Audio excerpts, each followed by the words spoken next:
नमस्कार, मैं राकेश परमार और आप देख रहे हैं महत्वपूर्ण मुद्दा। मित्रों, आज की महत्वपूर्ण मुद्दा की शुरुआत उत्तर प्रदेश के सदस्यों के शपथ ग्रहण, उत्तर प्रदेश के अध्यक्षीय चुनाव, विधानसभा अध्यक्ष का चयन के साथ साथ भारत के यशस्वी प्रधानमंत्री माननीय नरेंद्र मोदी का उत्तर प्रदेश समेत हुए बाकी कुछ अन्य राज्यों में अमेघ विजय पर संसदीय दल का अंबेडकर भवन में बैठक और उसमें प्रधानमंत्री के प्रति हार्दिक आभार व्यक्त करना वगैरह वगैरह था। उसकी शुरुआत करने से पहले एक बात बताना जरूरी है। आप सब जानते हैं कि इंसान 6-7 महीना में बोलना सीख जाता है। किसी को 1 साल लगता है, लेकिन 3 महीना से 9 महीना के बीच में मामा मामा पापा पापा आ के साथ साथ ठीक ठाक बोलना सीख जाता है। लेकिन कई लोगों को पूरा जीवन ये नहीं सीख पाते कि बोलना क्या है, क्या बोलना है, कब बोलना है और कौन सी बात कहाँ बोलना है। ये बात मैं आपको इसलिए कह रहा हूं क्योंकि आज जब विधानसभा अध्यक्ष के चुनाव के उपरांत उत्तर प्रदेश विधानसभा में धन्यवाद प्रस्ताव पर नेता विपक्ष अखिलेश यादव को बोलने का मौका आया, तो वो ऐसे ऐसे शब्दों का इस्तेमाल कर रहे थे जिससे ये साबित होता है कि अखिलेश यादव को अभी बोलने की ट्रेनिंग लेनी पड़ेगी। खास तौर से शब्दों का चयन तो उनको बहुत जरूरी और बहुत जल्दी सीख लेनी पड़ेगी, क्योंकि उत्तर प्रदेश जैसे बहुत बड़े राज्य के नेता विपक्ष के हैसियत पर अब वो आसीन हो चुके हैं और उनके पिताजी और उनके कार्यकर्ताओं के बल पर वो एक अच्छा खासा सदस्य संख्या लेकर के विधानसभा में आ चुके हैं। इसलिए उनको हल्के शब्दों का चयन नहीं करना चाहिए और भारी शब्दों का भी हल्केपन के अंदाज में नहीं करना चाहिए, जैसा कि आज उन्होंने विधानसभा अध्यक्ष के चुनाव के दौरान कहा। खैर, उनके हल्के शब्दों को मैं अपने हल्के मन से नहीं कहूंगा, मैं बड़ा गंभीरता से कह रहा हूं कि अखिलेश यादव के बोलने के तरीके से मैं बहुत आहत हूं और मैं इस बात पर ऐतराज दर्ज करा रहा हूं कि एक आदमी जो उत्तर प्रदेश का मुख्यमंत्री भी रह चुका है उसे इस तरह के अल्फाजों का इस्तेमाल नहीं करना चाहिए। खैर, विधानसभा अध्यक्ष के चुनाव के बाद धन्यवाद प्रस्ताव में सब लोगों ने अपनी अपनी बातें कही। 2 बातें जो बहुत महत्वपूर्ण थी वो मैं आपके सामने रख रहा हूं। एक बात, मेरा बलिया में उमा शंकर सिंह नाम का विधायक जीता है जो बहुजन समाज पार्टी का इकलौता विधायक है। पूरे 403 विधानसभा में चुनाव लड़ने के बाद मायावती को अगर कहीं विजय पताका का सौभाग्य प्राप्त हुआ, मतलब खाता खुला, वो था वीरों की धरती बलिदानी प्रवेश बागी बलिया उत्तर प्रदेश का क्षत्रिय पुत्र उमा शंकर सिंह। उमा शंकर हमारे बलिया का रहने वाला है, मेरे से उम्र में बहुत छोटा है, अत्यंत शालीन और संस्कारी विधायक है, लड़का है।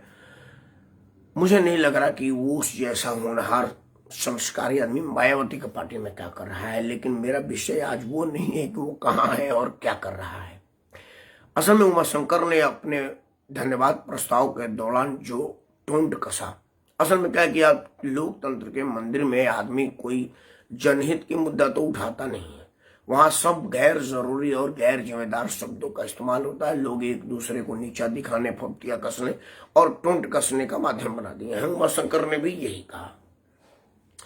उमा शंकर ने अपने पार्टी की बात रखते हुए ब्रजेश पाठक के तरफ इंगित करते कहा कि यहाँ पर बहुत लोग हैं जो अभी बड़ी उस कुर्सियों पर बैठे हैं, उन्हें इस सदन के मुंह देखने का सौभाग्य तभी प्राप्त हुआ जब वो हमारे मिशन में आए और ट्रेनिंग सेंटर से ट्रेंड हुए और बहन मायावती के आशीर्वाद से अनुकंपित होकर के विधायक बनने का सौभाग्य प्राप्त हुए और नेता के रूप में प्रतिष्ठित हुए, प्रतिस्थापित हुए और आज बड़ी कुर्सियों पर आसीन है। ये बात मुझे बहुत आज सोचने पर मजबूर की, तो मैंने कहा कि क्यों ना आज का लाइव डिबेट इसी पर किया जाए और स्लोगन दिया जाए कि अपनों पे सितम, अपनों पे गैरों पे रहम, एजाने वफा ये जुल्म न कर। मित्रों, एक बहुत पुरानी फिल्म का गाना है कि अपनों पे सितम औरों पे रहम, जाने वफा ये जुल्म न कर। ये गाना का मतलब है कि अपनों पर सजा और दूसरों पर रहम जैसी चीज आप करते हैं, ऐसा ना करें, क्योंकि ये कभी आपका नहीं हो सकते हैं। बात अभी उत्तर प्रदेश की बाद में करेंगे, वो तो उदाहरण के रूप में दिया। आते हैं इसका एक सीधा और ताजा उदाहरण लेकर के आपके सामने। मित्रों, बिहार में वीआईपी पार्टी है जिसका मुकेश सहनी अध्यक्ष है। मुकेश सहनी की राजनीतिक नासमझी को आप सब वाकिफ है और उसका परिणाम भी आपके सामने है। मुकेश सहनी मुंबई फिल्म इंडस्ट्री में सेट लगाने का काम करता था और कुछ वैध अवैध तरीके से थोड़ा बहुत पैसा कमा लेने के बाद उसको लगा कि पैसे के बल पर बिहार में नेता के रूप में स्थापित हुआ जा सकता है, क्योंकि अब आजकल राजनीति में पैसा ही बोलता है और पैसा ही आपके बड़े होने का प्रमाण है और पैसा से ही ये पता चलता है कि आप कितने बड़े आदमी हैं। मुकेश सहनी को भी इस बात की गलतफहमी हो गई थी कि अगर मेरे पास पैसा है तो मैं बहुत बड़ा आदमी बन सकता हूँ, राजनीति में कमाल कर सकता हूँ। वो आया और आकर के अपने पैसे के बल पर बिहार में सन ऑफ मलाह का तगमा खरीदा। जैसे कि आजकल पुरस्कार खरीदने के लिए लोग फिल्मों में पैसा देते हैं और फिल्म का पुरस्कार हासिल करते हैं, समाज में पैसा देते हैं और समाज का, जैसे ये जो पीछे इतनी शील्ड देखे हैं ना, वो हमारे मेहनत हमारी लगन से मिली हुई है, क्योंकि मेरे पास तो पैसा है नहीं, लेकिन इस तरह की 200 रुपया और 50 रुपये के मेमोंटो के लिए लोग लाख लाख रुपया तक चंदा दे देते हैं संस्थाओं को, ताकि वो उनको दे और उन्हें अपने डाइनिंग रूम में सजाने का मौका मिले और फेसबुक पर लिखना पड़े कि फलानी संस्था द्वारा सम्मानित। तो मुकेश सहनी सब खेल को देखा है, क्योंकि वो मुंबई फिल्म इंडस्ट्री में सेट लगातार रहता था और उसको पता है कि पैसे के बल पर जिस तरह से सिनेमा में अवार्ड जीती जा सकती है, रोल ली जा सकती है और कुछ की जा सकती है, बिहार में राजनीति भी की जा सकती है और पद पाया जा सकता है। पैसा पानी की तरह से बढ़ा करके मल्लाहों का भावना भड़काया और सना मल्लाह का तगमा खरीदा। उसका तकदीर ठीक था कि बिहार की जनता ने एकदम शार्प माइंडेड दिया, मतलब 4 सीट इधर होने पर राजद की सरकार बन सकती थी, 4 सीट इधर आ गई तो जनता दल यूनाइटेड का भारतीय जनता पार्टी और एनडीए कोलैबोरेशन की सरकार बन सकती थी और बनी। मुकेश सहनी को वो उस कौवे की जैसा भान हुआ जो एक मस्जिद पर उड़ते हुए बैठ गया, उसी को तो वहां का आजान शुरू हुआ तो उसको लगा कि मेरे ही बैठने से मस्जिद में आजान शुरू हो गई।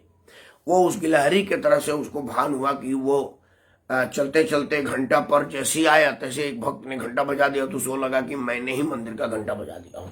इस तरह की गलतफहमी हमारे देश में बहुत होती है। मुकेश सहनी को भी यही गलतफहमी हुई और चुनाव हारने के बाद भी उसको मंत्री पद से सुशोभित किया गया और बैकडोर से सदन का सदस्य बनाया गया, मतलब एमएलसी का चुनाव जीतवाया गया। भारतीय जनता पार्टी के अनुकंपा पर चुनाव जीतने के बाद उसके बोल बिगड़ गए। भारतीय जनता पार्टी के सहयोग से वो मंत्री बना है और पूरे देश में भारतीय जनता पार्टी के विपक्ष का चेहरा बनने का खाप पालने लगा। उत्तर प्रदेश चुनाव में उसने 2-4 कैंडिडेट ऐसे लोगों को उतारे जिनको भारतीय जनता पार्टी ने ठुकरा दिया था या टिकट काट दिया था। क्यों काटा, क्यों ठुकराई, ये उनका मामला, मेरा विषय ये नहीं है। ऐसे कुछ लोगों में से एक हमारे अपने विधायक श्री सुरेंद्र सिंह जी भी थे, जो बहुत ज्यादा जन समर्थन वाले आदमी थे। अगर मुकेश सहनी उनके प्रचार में चुनाव में उत्तर प्रदेश नहीं जाता तो शायद सुरेंद्र सिंह चुनाव जीत जाते अकेले दम पर। लेकिन वो जो चुनाव में हार उनको प्राप्त हुई, वो पहला कारण तो ये था कि वो मुकेश सहनी के नाम का टिकट लेके आ गए थे और दूसरा था कि चुनाव के इन पहले मुकेश सहनी उत्तर प्रदेश में गया और बोला कि मेरा मुख्य लक्ष्य भारतीय जनता पार्टी को हराना है। खैर, वो उदाहरण नहीं है, एग्जाम्पल है। अपनों पे सितम गैरों पे रहम जाने वफा ये जुल्म न कर, इस बात को चरितार्थ करने की। मुकेश सहनी जब चुनाव लड़ा, भारतीय जनता पार्टी से गठबंधन हुआ, भारतीय जनता पार्टी ने कहा कि भाई हम 4 सीट तुमको देंगे और 4 सीट पर तुम चुनाव लड़ो। मुकेश सहनी तो पैसा का खेल वाला आदमी था। उसने क्या किया कि जो अपने वफादार पार्टी के लोग हैं, जो उसको पार्टी मैन बनाने में भूमिका अदा किए, उन लोगों को दरकिनार कर लक्ष्मी पूजकों को लक्ष्मी जी के आशीर्वाद से टिकट दे दिया। मुकेश सहनी ने टिकट वितरण करने में लक्ष्मी जी का आशीर्वाद ज्यादा माना, उन लोगों को टिकट नहीं दिया जिन पर जनता का आशीर्वाद था, जिन पर जनता का स्नेह था। जनता का स्नेह और आशीर्वाद को दरकिनार कर लक्ष्मी जी के स्नेह और आशीर्वाद प्राप्त उम्मीदवारों को टिकट दे दिया। टिकट दिया और वो लोग चुन करके आ भी गए, क्योंकि अब आजकल तो विदेश दुनिया में भाजपा की लहर है।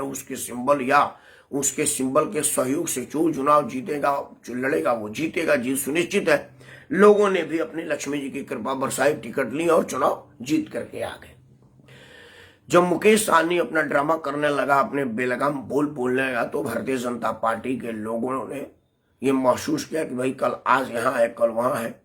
वो लोग जो लोग टिकट पर जीत के आए थे मुकेश सहनी के पार्टी से, उन लोगों का मुकेश सहनी से कोई वैचारिक ना तो गठबंधन था, ना कोई इमोशनल अटैचमेंट था। वो सबके सब लक्ष्मी जी की कृपा से टिकट लाए थे और लक्ष्मी जी की कृपा से भारतीय जनता पार्टी में शामिल हो गए। अब मुकेश सहनी खाली कटोरा लेकर के घूमता रहा। जिस तरह से जाल फेंका था, मछली तो बहुत थी, लेकिन जैसे जाल नाव में लेके आया, पूरी की पूरी मछली पुनः वापस समुद्र में कूद गई। वो मछुआरों के साथ बहुत होता है, तो वही हाल इस मछुआरे के साथ हुआ कि वो जाल फेंका, मछली फंसी तो बहुत ज्यादा, लेकिन जब नाव में रख करके जाल खोला तो वो मछलियां वापस फिर समुद्र में कूद गई, नदी में कूद गई।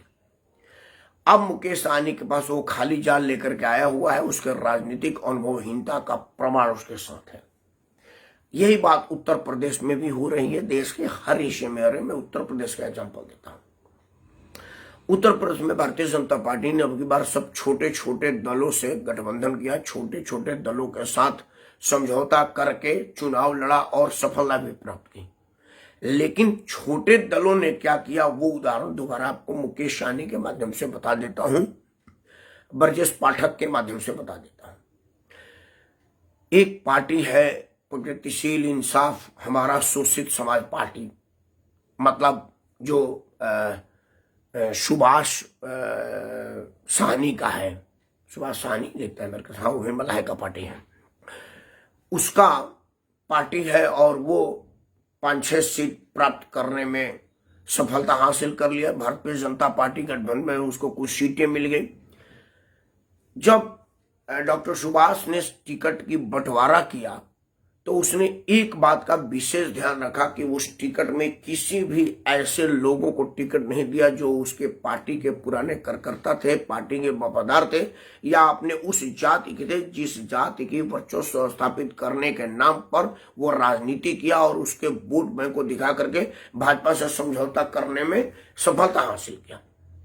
टिकट जिन जिन लोगों को दिया वो सब के सब लक्ष्मी जी की कृपा से टिकट पाए, और वो सारे के सारे स्वर्ण समाज के लोग थे जिनका विरोध का आईना दिखा करके, जिनका विरोध का झंडा उठा करके वो राजनीति में अपना मुकाम प्राप्त किया।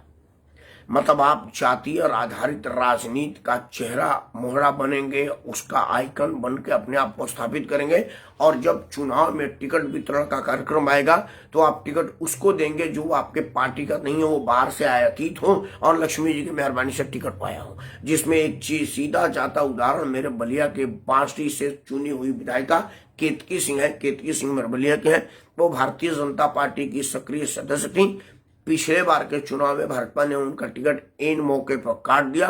वो निर्दलीय लड़ी और नेता विपक्ष रामगोविंद चौधरी को नाकोचा ने चबवा दिया। रामगोविंद चौधरी बड़ी मुश्किल से अपना सीट बचा पाए, कुछ अंतर से केतकी हार गई। वो सारा का सारा वोट बैंक केतकी का था, उसमें भाजपा ने टिकट उनको नहीं दिया था।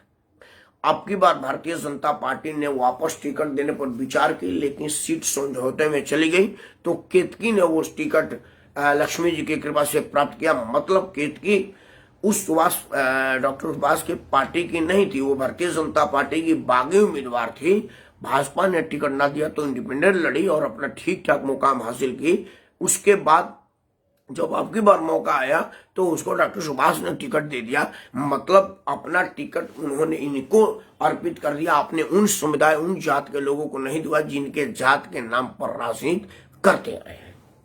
यही बात सोनेलाल पटेल की पार्टी थी। वही मतलब मेरा कहने का मतलब है कि आप राजनीति में आते हैं, अपने जात की भावना को भड़काते हैं और जातीय आधारित राजनीति करने के ठेकेदारी करते हैं, और जब आपको चुनाव लड़ने का मौका आता है तो टिकट आप उन्हीं लोगों को देते हैं जिनका विरोध का ड्रामा करके आप राजनीति में आए हुए हैं, टिकट उन्हीं को देते हैं। मतलब आप कहते हैं कि पंडित जी जाति को में बीज डाल रहे हैं और जातीयता फैला रहे हैं, हमको इनका विरोध करना चाहिए। और जब चुनाव आता है तो आप पंडित को टिकट देते हैं।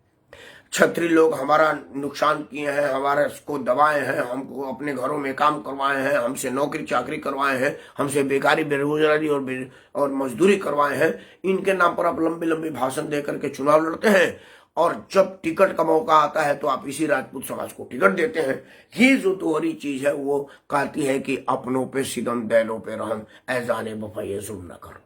अगर मुकेश सहनी अपने वफादार कार्यकर्ताओं को टिकट देता तो पार्टी छोड़ने के पहले वो 50 बार सोचते कि भाई मैं उस पार्टी को छोड़ रहा हूं जिसको मैंने सींचा है, उसका पोस्टर लगाया है, दरी बिछाया है, कुर्सी सजाया है, भीड़ बुलाया है, नेता का भाषण करवाया हुआ है, और जब ये सींच साज के तराश करके हमने एक बढ़िया मूर्ति बनाया है, अच्छा फसल तैयार किया है, तो अब इस फसल में आग लगाना उचित है क्या? वही बात उत्तर प्रदेश चुनाव में है। हाँ, मीना व्यास पटेल को नमस्कार।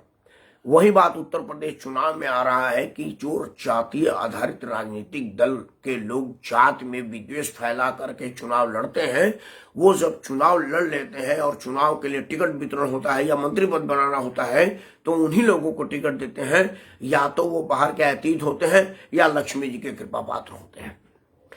वो लोग फिर जब हटने की बारी आती है तो तनिक भी नहीं संकोच करते, क्योंकि वो पार्टी के संगठन पर काम करके तो आए नहीं होते हैं, वो तो आए होते हैं लक्ष्मी जी की कृपा से। तो वो फिर उसी लक्ष्मी जी के प्रभाव में दूसरे दलों में चले जाते हैं। ये दल जो दल जाति आधारित वोट लेकर के जनता में नाम कमाया होता है, उसके अपने मतदाता ठगे हुए महसूस करते हैं। मतलब लोकतंत्र में लोग से ठगहारी का या लोकतंत्र में लोग के वोटों के डकैती का ये सीधा सीधा मामला बनता है। मित्रों, अंत में मैं दो बातें आपको कहूंगा। भारतीय जनता पार्टी इस टाइम अपने पुराने वफादार कार्यकर्ताओं के ऊपर बाहर से आए हुए लोगों को जो तहरीज देने का कार्यक्रम शुरू की है, वो भाजपा के लिए कहीं आत्मघाती साबित ना हो। जिस तरह से मुकेश सहनी के लोगों ने मुकेश सहनी को छोड़ करके भाजपा ज्वाइन कर लिया, जिस तरह से और लोग राजनीति में छूट जाते हैं और अपने अपने मतलब से सुविधानुसार सीट तलाश लेते हैं, अगर भारतीय जनता पार्टी की स्थिति कल को डामाडोल हुई तो ये क्या भरोसा है कि ये जो लोग उनके साथ हैं वो सबसे पहले उनको ना छोड़ें। क्योंकि जब ब्रजेश पाठक मायावती के साथ थे तब तो यही कहते थे ना कि मेरा शरीर नीले झंडे में जाएगा, लेकिन जब मायावती की जाति विद्वेष की राजनीति फीकी पड़ी और वो समाज में वो अब मुकाम नहीं, वो वर्चस्व नहीं कायम कर पाई या बरकरार रख पाई जो जलवा उनका पहले हुआ करता था, जब भाजपा ने समर्थन देकर के उनको 4-4 बार मुख्यमंत्री बनाया। आज भारतीय जनता पार्टी को धत्ता दिखा करके जब वो अपने राह चली तो जनता भी उनसे अलग हो गई। तो इस स्थिति में ब्रजेश पाठक जब सबसे पहले बहुजन समाज पार्टी को छोड़े तब जाकर के आज भाजपा में आए, तो क्या भरोसा कि कल भाजपा में कोई अंतरकल बनता है और स्थिति डमाडोल होती है तो वो तुरंत छोड़ करके अखिलेश यादव के नहीं चले जाएंगे। इसलिए मेरा सभी राजनीतिक दलों से एक अनुरोध है, एक हिदायत है, एक सुझाव है कि आप राजनीति में उन लोगों को आगे लाएं जो आपके शुरुआती दिनों से लेकर के अंत तक संघर्षरत रहे हों और संघर्ष करके पार्टी को खड़ा किए हैं। मतलब उस किसान के तरह से है जिसने फसलों के उगने के पहले वो पहले बंजर भूमि को तोड़ता है, उसमें पानी डालता है, उसमें के घास निकालता है, फिर उसमें बीज रोपता है, उसके बाद 2-3-4 महीना तक उसकी गिराई मिलाई सिंचाई वो सब करता है, धूप छांव में फसलों को बचाता है, मवेशियों के आक्रमण से उसकी रक्षा करता है, और तब जाकर के वो फसल तैयार होती है तो वो आनंद प्राप्त करके पूरे परिवार के साथ उस फसल का उपभोग करता है। तो उसे फसल में आग लगाने से पहले 1000 बार सोचना पड़ेगा, सोचेगा और अंत में यही निर्णय लेगा कि इस फसल को मैं आग नहीं लगा सकता जिस फसल को हमने बंजर भूमि में रोप करके अंकुरित करके आज इतना बड़ा पेड़ तैयार किया है, फसल तैयार किया है। तो इसी तरह से राजनीति में आप उन लोगों को पुरस्कृत करें, अनुकंपित करें, उन लोगों का सहारा बने जो आपके शुरुआती दिनों से लेकर के अब तक बरकरार है। बल्कि मैं लोकतंत्र में एक सुझाव और दूंगा, हम सरकार को, सुप्रीम कोर्ट को या और स्तर पर जो इस पर नीति निर्धारण कर सके, जिस तरह से दल बदल अधिनियम बनाएगा संसद में कि 1/3 बहुमत जब तक नहीं आएगी तब तक आप पार्टी नहीं छोड़ सकते, उसी तरह का एक और पार्लियामेंट से कानून बन जाना चाहिए कि जो आदमी 5 साल 10 साल 7 साल एक कोई फिक्स टाइम है कि जब तक उसके पहले तक उस दल का सक्रिय सदस्य के रूप में उस दल का सेवा न कर लेता हो, उसको किसी तरह का उत्कोच न दिया जाए, किसी तरह की टिकट वगैरह जैसे अनुकंपित करने वाली व्यवस्था न की जाए, क्योंकि उसका मेहनत उसमें नहीं लगा हुआ होता है और वो बाहर से आता है, लक्ष्मी जी की कृपा हो या बंधु की कृपा हो या जिन भी कृपा हो, जिस भी प्रभाव में प्रभावित करके वो नेताओं को और वो टिकट खरीद करके पार्टी पर काबिज हो जाने का प्रयास करता है। और वो लोग बड़ा ठगा हुआ महसूस करते हैं जब वो लोग उसी क्षेत्र में उसका विरोध कर रहे होते हैं, उसके विरोध में झंडा बैनर लगाए होते हैं, आज उसी के पक्ष में झंडा बैनर लगाना पड़ता है तो उसको तकलीफ होती है। भारतीय जनता पार्टी हो, कांग्रेस हो, सपा हो, इन सब लोगों को इस विषय में विचार करना पड़ेगा। आज कांग्रेस समाप्ति के कगार पर खड़ी है, वो इस वजह से खड़ी है कि कांग्रेस पार्टी में भी तिलचट्टों का भाव बढ़ गया था और मेहनत करने वाले लोगों को कोई नहीं पूछ रहा था। आज तिलचट्टे आए और जिस तरह भी उनको हल्का फुल्का भी मौका मिला, आप देखिए कि वो सब के सब लोग कांग्रेस पार्टी को लात मार करके भारतीय जनता पार्टी में ज्वाइन कर लिए और आज बड़े बड़े पदों पर आसीन हो गए, चाहे वो ज्योतिरादित्य सिंधिया हो, जितेंद्र प्रसाद हो, आरपीएन सिंह हो, जो भी लोग हों, ये सब के सब कांग्रेस के सबसे वरिष्ठ सदस्य होते थे। राहुल गांधी के यहाँ मिलने की सीधी एंट्री थी, इन लोगों को अपॉइंटमेंट की जरूरत नहीं पड़ती थी। इतनी ज्यादा प्यार दुलार और सम्मान पाने के बाद भी जब कांग्रेस पार्टी के पास मंत्री बनाने या और कोई बड़ा पद देने की शक्ति नहीं रही, वो लोगों ने उस पार्टी को छोड़ने में देर नहीं ली, सेकंड नहीं लगाया। इन्हीं शब्दों में मैं आपको एक बार फिर से भारतीय जनता पार्टी के शीर्ष नेतृत्व के प्रति ध्यान आकर्षित करना चाहूंगा। शीर्ष नेतृत्व से हाथ जोड़ के प्रार्थना करूंगा कि आप जो ब्रजेश पाठक वगैरह को उप मुख्यमंत्री जैसे पद पर सुशोभित किए हैं, उस बात का पर एक बार जरूर विचार करिए कि अगर ब्राह्मण ही था तो भारतीय जनता पार्टी का 20 साल 30 साल 25 साल 50 साल तक सक्रिय सदस्य और ब्लॉक और बूथ और पन्ना प्रमुख से लेकर के प्रांत प्रमुख तक का जो आदमी सफर तय किया है, क्या वो इस लायक नहीं था या ब्राह्मण में वो कम ब्राह्मण था, ये ज्यादा बड़ा ब्राह्मण है? इस बात का जवाब तो आपको देना ही पड़ेगा। वो दिन दूर नहीं जब आपको इसका साक्षात्कार करना पड़े, जब आपकी स्थिति डमाडोल होने लगे, तो सबसे पहले ये लोग छोड़ करके जाएंगे जो आज आपके सामने शीर्ष पर बैठने की दावेदारी करते हैं या आपने उनको शीर्ष पर बैठा दिया है और अपने मेहनत वाले कार्यकर्ताओं को हटा दिया है। ऐसा ना हो और आपको भी ना गाना गाना पड़े कि अपनों पे सितम गैरों पे रहम, ऐज़ाने वफा ये सुन न कर। इन्हीं शब्दों के साथ मैं राकेश परमार आप सबको सादर प्रणाम करता हूँ। जय हिंद, वंदे मातरम।